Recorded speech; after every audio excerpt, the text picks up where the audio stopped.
किसान भाइयों, आज हम बात करने वाले हैं कि गेहूं की फसल को नीचे गिरने से कैसे बचाएं। तो हम पहले ये जानेंगे कि गेहूं की फसल नीचे क्यों गिरती है, इसके क्या कारण हैं, हमें किन किन बातों का ध्यान रखना चाहिए, क्या क्या सावधानी रखनी चाहिए जिससे हमारी गेहूं की फसल नीचे न गिरे और उत्पादन में नुकसान न हो। दोस्तों, हमारी गेहूं की फसल में जब बालें निकल आती हैं उसके कुछ समय बाद कई बार हमारी गेहूं की फसल खेत में आड़ी पड़ जाती है, मतलब नीचे गिर जाती है। इसके कई कारण हैं, जिनमें से कुछ ऐसे कारण हैं जिनका ध्यान रखकर हम गेहूं की बुआई करें तो काफी हद तक गेहूं की फसल को नीचे गिरने से बचा सकते हैं। दोस्तों, वीडियो को बिना स्किप किए अंत तक जरूर देखें जिससे कि आपको पूरी जानकारी मिली। नमस्कार दोस्तों, मैं निर्मल मेहता और आप देख रहे हैं हमारा YouTube channel smart agritech. Video के शुरू होने से पहले चैनल को सब्सक्राइब कर बेल आइकन को ऑल पर प्रेस करें जिससे कि हमारे लेटेस्ट वीडियो के नोटिफिकेशन आप तक पहुंच सके। पहला कारण यह है कि दोस्तों, जब हम गेहूं की बुआई कर रहे होते हैं तो सबसे बड़ी गलती यह करते हैं कि जब जिस भी किस्म की बुआई करते हैं उस किस्म की बीज की मात्रा बढ़ा देते हैं। जैसे किसी किस्म की 1 एकड़ में 40 केजी बीज की बुआई की जाती है तो हम उसे बढ़ाकर 55 से 60 केजी तक बुआई कर देते हैं।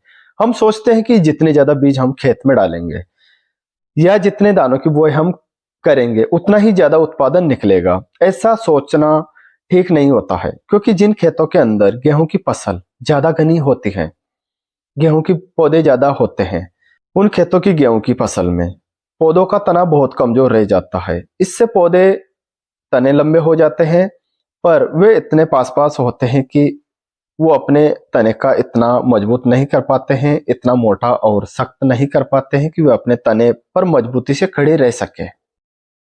जब आगे उस पौधे के तने के ऊपर बालियां आती हैं तो वे उन बालियों का वजन नहीं झेल पाते हैं और जब आप सिंचाई करते हैं तब वो पौधे का तनाव कमजोर होने के कारण नीचे गिर जाते हैं। इसलिए इस बात का विशेष ध्यान रखना चाहिए कि आप जिस भी किस्म की बुआई कर रहे हैं उसकी सही मात्रा की ही बुआई करें। अब बात करते हैं दूसरे कारण की। दोस्तों, कुछ किसान भाई ज्यादा उत्पादन लेने के चक्कर में यूरिया की अत्यधिक मात्रा खेतों में डाल देते हैं। वे बिना सोचे समझे जहां 1 बैग पर एकड़ की जरूरत होती है वहां 2 से 3 बैग पर एकड़ में डाल देते हैं।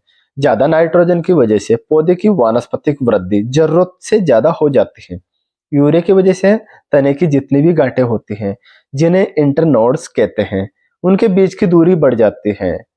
पौधे की अनचाही वानस्पतिक वृद्धि की वजह से तना सख्त और मजबूत नहीं हो पाता है और आगे जाकर वो पौधे कमजोर होने की वजह से नीचे गिर जाता है। इसलिए आपको अपनी फसल में नाइट्रोजन के ज्यादा प्रयोग से बचना चाहिए। तीसरा कारण यह है कि जब हम गेहूं की बुआई करते हैं तो हम बीज की बुआई जमीन के ऊपर कर देते हैं। ऐसे में वह बीज 2 से 3 दिन में ही अंकुरित हो जाते हैं, पर उन पौधों की जड़ें भूमि में नीचे गहराई तक जाकर मिट्टी में अपनी पकड़ नहीं बना पाती हैं और आगे जाकर पौधे पर जब बाली का वजन आता है तो वो पौधे नीचे गिर जाता है। इसलिए जब आप अपने खेत में गेहूं की बुआई करते हैं तब आपको ये ध्यान रखना चाहिए कि आपके गेहूं का बीज भूमि में 3 से 5 सेंटीमीटर तक की गहराई में लगाना चाहिए। दोस्तों, जब आप मशीन से बुआई करते हैं तो बीज को इतनी गहराई तक बो देते हैं तब यह समस्या नहीं आती है, पर जब आप छिटकवा विधि से गेहूं की बुआई करते हैं तब यह गलती करते हैं। हाथ से गेहूं की बुआई करते वक्त कभी कभी सही गहराई पर बुआई नहीं हो पाती है और बीज की बुआई ऊपर कर देते हैं। इसलिए बुआई करते वक्त इस बात का ध्यान रखना चाहिए कि गेहूं की सही से बुआई करें या सही गहराई पर बोएं। दोस्तों, अगला कारण है ज्यादा अगेती बुआई कर देना। कई बार आप अपनी गेहूं की फसल की बुआई समय से काफी पहले मतलब अगेती बुआई कर देते हैं, जिससे कभी कभी वह फसल काफी लंबी हो जाती है। उस फसल के नीचे गिरने के चांस काफी ज्यादा बढ़ जाते हैं, इसलिए ज्यादा अगेती बुआई से करने से बचना चाहिए।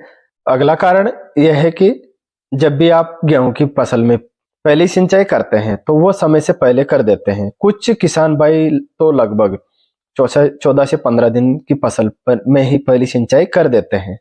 समय से पहले सिंचाई कर देने से हमारे पौधे की मुख्य जड़ें सही से विकसित नहीं हो पाती हैं और वो कमजोर रह जाते हैं। दोस्तों, गेहूं की फसल में पहली सिंचाई लगभग 21 से 25 दिन की अवस्था में करनी चाहिए। इससे गेहूं का पौधा शुरुआत में थोड़ा सूखने जरूर लगता है, पर इस पानी की जरूरत के लिए उस पौधे की जड़ें भूमि में नीचे तक पानी ढूंढने के लिए गहराई में जाने लगते हैं। जड़ें जितनी नीचे गहराई में जाएगी, आगे जाकर पौधा उतना ही मजबूत बनेगा और उस पर बालें आएगी तो पौधा अपने आप को अच्छी तरह संभाल पाएगा। इसलिए आपको पहली सिंचाई कम से कम 21 से 25 दिन की अवस्था में करनी चाहिए, ताकि पौधों की जड़ों का विकास अच्छी तरह हो। बात करते हैं अगले कारण की। दोस्तों, जब हमारी गेहूं की फसल में बालें बन जाती हैं, तब पौधे पर वजन हो जाता है। उस समय सिंचाई करते समय कुछ किसान भाई तेज हवा के समय अपने खेत की सिंचाई कर देते हैं, जिससे भी पौधे हवा और नीचे नमी के कारण आड़े गिर जाते हैं।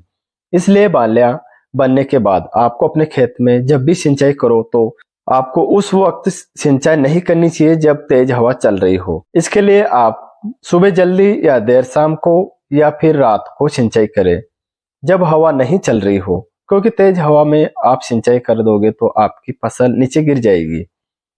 अगला कारण है, जब आपकी फसल में दाना भर रहा हो, उस समय आप जब भी फसल में पानी दे तो आपको खेत में नमी खत्म होने से पहले ही पानी लगा दे, क्योंकि खेत में नमी खत्म होने के बाद यदि आप सिंचाई करते हो तो भी बिना हवा के भी हमारी फसल गिर जाएगी, क्योंकि नमी पूरी तरह खत्म होने या सूखने की वजह से पौधे की जड़ सूख जाती है। उसके बाद जब आप सिंचाई करते हैं तो थोड़ी सी हवा से ही पौधे नीचे गिर जाते हैं, क्योंकि जड़ें सूखने के कारण पौधे की भूमि की मिट्टी में पकड़ कम हो जाती है और पौधे नीचे गिर जाते हैं। इसलिए अपने खेत में अंतिम सिंचाई तक नमी बनाए रखें। अगर आपकी फसल में अंतिम सिंचाई में वक्त है तो आपको हल्की सी सिंचाई कर देनी चाहिए, ताकि अंतिम सिंचाई तक खेत में नमी बनी रहे। अब बात करते हैं कि अगले कारण की। दोस्तों, गेहूं की कुछ किस्में ऐसी हैं जिनका कद लंबा होता है। उनमें अगर आप थोड़ा भी यूरिया डालते हैं तो उनका कद और ज्यादा लंबा हो जाता है, और गेहूं की फसल में यूरिया डालना भी जरूरी होता है। ऐसे किस्मों की लंबाई ज्यादा होने की वजह से उनके पौधे नीचे गिरने के चांस ज्यादा होते हैं। ऐसी अवस्था में दोस्तों, आप जब भी लंबे कद वाली गेहूं की किस्म बोएं, तब आप यदि ज्यादा नाइट्रोजन के प्रयोग से पौधे की वानस्पतिक वृद्धि ज्यादा हो जाती है, तो ऐसी अवस्था में आपको अपनी फसल में किसी भी एक पीजीआर का प्रयोग जरूर करना चाहिए। वो पीजीआर कोई सा भी हो, चाहे लियोसिन हो या कल्टार हो या कोई और पीजीआर जो मार्केट में उपलब्ध हो। पीजीआर के प्रयोग से पौधे की वानस्पतिक वृद्धि रुक जाएगी और पौधे का तना सख्त और मजबूत होना शुरू हो जाएगा, और तने के मजबूत होने के कारण पौधा नीचे नहीं गिरेगा। दोस्तों, जब आपको लगे कि ज्यादा नाइट्रोजन के प्रयोग के कारण आपके पौधे लंबे हो गए हैं, उस स्थिति में भी आप पीजीआर का प्रयोग कर सकते हैं, ताकि आगे जाकर आपकी फसल नीचे न गिरे। अगर आप इन सब बातों का ध्यान रखेंगे तो आपकी गेहूं की फसल को काफी हद तक नीचे गिरने से बचा सकते हैं। जानकारी अच्छी लगी हो तो वीडियो को लाइक और चैनल को सब्सक्राइब जरूर करें। जय हिंद, जय भारत।